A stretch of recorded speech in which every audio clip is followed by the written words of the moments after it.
ಮಾಡ್ತಾರೆ. ಪುಷ್ಪಾವತಿ ಅವರಿಗೆ ನನ್ನ ವಂದನೆಗಳು. ಯಾಕಂದ್ರೆ ನಾನ್ ಬರೋದು ದೊಡ್ಡದಲ್ಲ, ಇಂಥ ಸಂಸ್ಥೆ ನಡೆಸಕ್ಕಂತ ನಿಮ್ಮಂತ ಪುಣ್ಯಾತ್ಮರ ಜೊತೆಯಲ್ಲಿ ಸ್ವಲ್ಪ ಸಮಯ ಹಂಚ್ಕೊಳ್ಳೋದು ಕೂಡ ನನಗೆ ತುಂಬಾ ಫೋನ್ಸ್ ಬರ್ತವೆ, ತುಂಬಾ ಪೇಷಂಟ್ಸ್ ಇದ್ದಾರೆ. Luckily my son is a surgeon, doctor Arjun. 6 case ಇದಾವೆ, ಈಗ ಒಂದು ಎಂಡೋಸ್ಕೋಪಿ ಮಾಡ್ತಿದ್ದಾರೆ. ನಾ ಹೇಳಿದೆ, ನಾನು ವಕೀಲರ ಸಂಘದಲ್ಲಿ ಬೇರೆ ನಾನು ಚೇರ್ಮನ್ ಇರೋದ್ರಿಂದ ಅಲ್ಲಿಯೂ ಕಾರ್ಯಕ್ರಮ ಇದೆ. ಈ ಇಂಥ ಸಂಸ್ಥೆಯವರು ಬಂದು ನನಗೆ 2 ಬುಕ್ ಕೊಟ್ಟು ಬಂದಿದ್ದಾರೆ. ಇಂಥ ಅದ್ಭುತ ಕಾರ್ಯಕ್ರಮವನ್ನ ಮೆಡಿಕಲ್ ಕಾಲೇಜ್ನವ್ರು ಮಾಡ್ಬೇಕು ಅಂತದ್ರೊಳಗೆ ಇವ್ರು ಮಾಡ್ತಿರೋದು ರೀಜನಲಿ ಹೆಮ್ಮೆ ಅನ್ಸುತ್ತೆ. ನಾನು ಅನೇಕ ಮೆಡಿಕಲ್ ಕಾಲೇಜ್ ಡೀನ್ ಆಗಿರೋನು. ನಾನು ಸಂಭ್ರಮ medical college dean, Kempegowda hospital ಅಲ್ಲಿ 31 ವರ್ಷ ಪ್ರೊಫೆಸರು. ಈಗ ನಾನು ಚೇರ್ಮನ್ ಸೂಪರ್ ಸ್ಪೆಷಾಲಿಟಿ. ಆದ್ರೆ ಇಂಥ ಕಾರ್ಯ ಅವರು ಕೊಟ್ಟಾಗ ನನಗೆ ಬಹಳ ಹೆಮ್ಮೆ ಅನ್ನಿಸ್ತು. ನನಗೆ ಬಂದಾಗ ಇದೇ ಬಿಟ್ಟು ನೀವೆಲ್ಲರೂ ಕೂಡ ಇದೊಂದು ಬಹಳ ಜನ ಹೇಳ್ತಾರೆ, ಅದೇನು ಕೋಟ್ಯಾಂತರ ರೂಪಾಯಿ ಖರ್ಚು ಮಾಡಿ ದೇವಸ್ಥಾನಗಳು ಕಟ್ತಾರೆ, ಯಾಕೆ ಕಟ್ತಾರೋ ನನ್ಗಂತೂ ಗೊತ್ತಿಲ್ಲ. ಇಂಥ ಆಶ್ರಮಗಳನ್ನ ಮಾಡಿದ್ರೆ ಎಲ್ರು ದೇವ್ರು ಅವ್ರನ್ನ ಆಶೀರ್ವಾದ ಮಾಡ್ತಾರೆ. ನಾನು ನೋಡ್ಲಿಕ್ಕೆ ಬೆಳ್ಳಗಿದ್ರು, ಸೂಟ್ ಹಾಕೊಂಡಿದ್ರು, ನಾನು ಫಾರಿನ್ ಡಾಕ್ಟರ್ ಅಲ್ಲ. ನಾನು ಕರೆಕಲ್ ತುಮಕೂರು, ಒಬ್ಬ ರೈತನ ಮಗ, ಹನುಮಂತರಾಯಪ್ಪ ನನ್ನಪ್ಪ.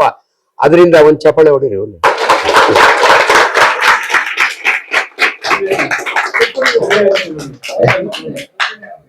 ನನಗೆ ಬಹಳ ಖುಷಿ ಅನ್ಸಿದ್ದು ಅಂದ್ರೆ ನೆನ್ನೆ ಸಾಯಂಕಾಲ ಇಂಥದೇ ಒಂದು ಓಲ್ಡ್ ಏಜ್ ಹೋಮ್ ನ ಟಾಕ್ ಕೊಡ್ತಾ ಇದ್ದೆ. ಅವ್ರು ಏನೋ ಕಾರ್ಯಕ್ರಮ ಮಾಡ್ತಾರೆ, ಅಲ್ಲಿ ಬಸವಣ್ಣನವರು ಇಟ್ಟಿದ್ರು.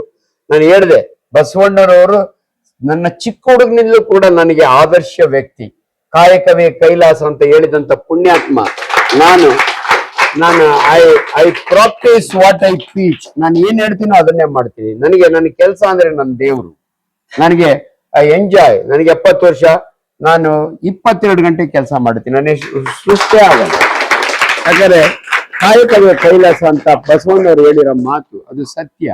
ಅದರಿಂದ ನಾವೆಲ್ಲರೂ ಕೂಡ ಒಂದು ಉತ್ತಮವಾದ ಕೆಲಸ ಮಾಡ್ಬೇಕು. ನಾನೊಬ್ಬ ಸರ್ಜಿಕಲ್ ಅಷ್ಟು ಕೊಟ್ಟಿರ್ತಂಗೆ, ಆರ್ಸ್ ಲೆಗ್ ಇದ್ದಂಗೆ. ನನಗೆ ವರ್ಲ್ಡ್ ರೆಕಾರ್ಡ್ ಅದು ನಂದು. 1994ರಲ್ಲಿ ನನಗೆ ಲಂಡನ್ ನಲ್ಲಿ ಬೆಸ್ಟ್ ಸರ್ಜನ್ ಅವಾರ್ಡ್ ಕೊಟ್ಟಿದ್ರು. ಅಷ್ಟು ಜನ ಉಳಿಸಿದೆ. ಹಂಗಾಗಿ ಇಲ್ಲಿ ಹೇಳ್ತಾರೆ, ನಾನು being A teacher in a medical college. ತುಂಬಾ ಮಾತಾಡ್ತೀನಿ, ತುಂಬಾ ಪಾಠ ಮಾಡ್ತೀನಿ. ನಿಮ್ಗೆ ಏನ್ ಈಚೀಚೆಗೆ ನೀವು ನೋಡಿರ್ತೀರಿ, ಅತ್ಯಂತ ಸರಳವಾಗಿ. ಯಾಕಂದ್ರೆ ನಾನು ಓದಿರೋದು ಕನ್ನಡ ಮೀಡಿಯಮ್ಮು. ನಾವೆಲ್ಲ ಹಳ್ಳಿ ರೈತರ ಮಕ್ಕಳು, ಕಷ್ಟ ಸುಖ ನೋಡಿ ಬಂದಿರೋರು. ಹಂಗಾಗಿ ನಿಮ್ಮ ಕಷ್ಟಗಳು ನನಗೆ ಈಸಿಲಿ ಅರ್ಥ ಆಗುತ್ತೆ. ಅದಕ್ಕೆ ಅನೇಕ ವಿಚಾರಗಳನ್ನ ನಿಮ್ಗೆ ಅರ್ಥ ಆಗುತ್ತೆ. ಕೋವಿಡ್ ಟೈಮ್ನಲ್ಲಿ ಅದಕ್ಕೆ ಹೇಳಿದೆ, ಅಯ್ಯಮ್ಮ ಟಿವಿನಲ್ಲಿ ಕೂತ್ಕೊಂಡು ಸ್ಮಾರ್ಟ್ ಡ್ರೆಸ್ ಹಾಕೊಂಡು ಇದೊಂದು ಮರಣ ಮೃದಂಗವನ್ನು ಬಾರಿಸುವ ವೈರಸ್ ಅಂದ್ಲು. ನಾನಮ್ಮ ನೀನ್ ಮೆಡಿಕಲ್ ಕಾಲೇಜ್ಗೆ ಹೋಗಿಲ್ಲ, ಸುಮ್ನೆ ಕೂತ್ಕೋ, ನಾನು ಮೆಡಿಕಲ್ ಕಾಲೇಜ್ನ ಪ್ರೊಫೆಸರು. ಇದು ಮರಣ ಮೃದಂಗವನ್ನು ಬಾರಿಸುವ ವೈರಸ್ ಅಲ್ಲ, ಗೊಣ್ಣೆ ಸುರಿಸೋ ವೈರಸ್ ಅಂತ ಹೇಳ್ದ ಮೊದಲನೇ ವೈದ್ಯನ. ಅದನ್ನ ಮತ್ತೆ ಯಾಕ್ರಿ ಜನ ಅಷ್ಟೊಂದ್ ಜನ ಸತ್ತೋಗಿದಕ್ಕೆ ನಾ ಕಾರಣ ಹೇಳ್ತೀನಿ. ಇಂಥ ಪುಣ್ಯಾತ್ಮರಿದ್ರೆ ಸಾಯ್ತಾ ಇರಲ್ಲ. ಮನುಷ್ಯರು ವೈರಸ್ಗಿಂತಲೂ ಡೇಂಜರಸ್. ಕೊರೋನಾ ಟೈಮ್ನಾಗೆ ಯಾವನ ಹೆಲ್ತ್ ಮಿನಿಸ್ಟರ್ 600 ವೆಂಟಿಲೇಟರ್ ತಗೊಂಡು ಗೋಡನ್ನ ಬಿಸಾಕ್ದ, ದುಡ್ಡು ಹೊಡ್ಕೊಂಡ. ಇನ್ಯಾವನ ಇಂಜಿನಿಯರ್ ತಗಡೊಡ್ದ, 3 ಲಕ್ಷ ಮಾಡ್ಕೊಂಡ. ಇನ್ನೊಬ್ಬ ಗಳ ಹೊಡೆದ 1 ಲಕ್ಷ. ಅವ್ಯಾವು ಬೇಕಿರ್ಲ. ಇವರೆಲ್ಲ ರೊಕ್ಕ ಮಾಡ್ಕೊಳ್ಳಿಕ್ಕೆ ಬಂದಂತ ಕಾಯಿಲೆ ಇದು. ಎಲ್ಲ ಬದುಕಿದ್ರು, ಬೇರೆ ಜನ ಸತ್ತೋದ್ರು ಅಷ್ಟೇ. Very very simple. ವೈದ್ಯರು ಮನಸ್ಸು ಮಾಡಿದ್ರು, ವೈದ್ಯರು ಮೋಸ ಮಾಡಿದ್ರು.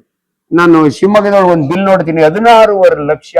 ಏನಿಲ್ಲ, ಬದ್ನೆಕಾಯಿ ಇವನ್ ಮಲಗ್ಸವನೆ, 2 ಡ್ರಿಪ್ ಹಾಕವನೆ, ಇವನ ಬೂತ್ ತರ ಡ್ರೆಸ್ ಹಾಕೊಂಡು ರಾತ್ರಿ ಹೊತ್ತು ಇವನ್ ನೋಡಿದ್ರೆ ಸತ್ತೋಗ್ಬೇಕು ಅವನು ಎದ್ರುಕೊಂಡು. ಅಷ್ಟ್ ಕೆಲಸ ಮಾಡಿದಕ್ಕೆ 16.5 ಲಕ್ಷ ಬಿಲ್ಲು. ಏನ್ ಮಾಡೋದು? ಹಿಂಗಾದಾಗೆ ಮನುಷ್ಯರಿಗೆ ಹಿಂಗೆಲ್ಲ ಆಗುತ್ತೆ. ನೋಡಿಮ್ಮ, ನಿಮ್ಗೆ ಗ್ಯಾಸ್ಟ್ರಿಕ್ ಆಗೋದು ಬಹಳ ಕಾಮನ್. ಈ ಗ್ಯಾಸ್ಟ್ರಿಕ್ ಅಂದ್ರೆ ಏನು? ಬಹಳ ಸರಳ. ತುಂಬಾ ಬರ್ತಾರೆ, ನಾನು ತುಂಬಾ ಗ್ಯಾಸ್ಟ್ರಿಕ್ ಡಾಕ್ಟ್ರೆ.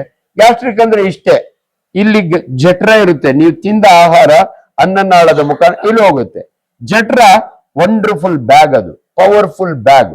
ನಿಮ್ ಜಠರ ಇರುತ್ತಲ್ಲ, ಹೆಂಗೆ ಮಸಾಲನ ಅರಿಯುತ್ತೆ ಅಂದ್ರೆ ನಿಮ್ಗೆ ಆಶ್ಚರ್ಯ ಆಗುತ್ತೆ.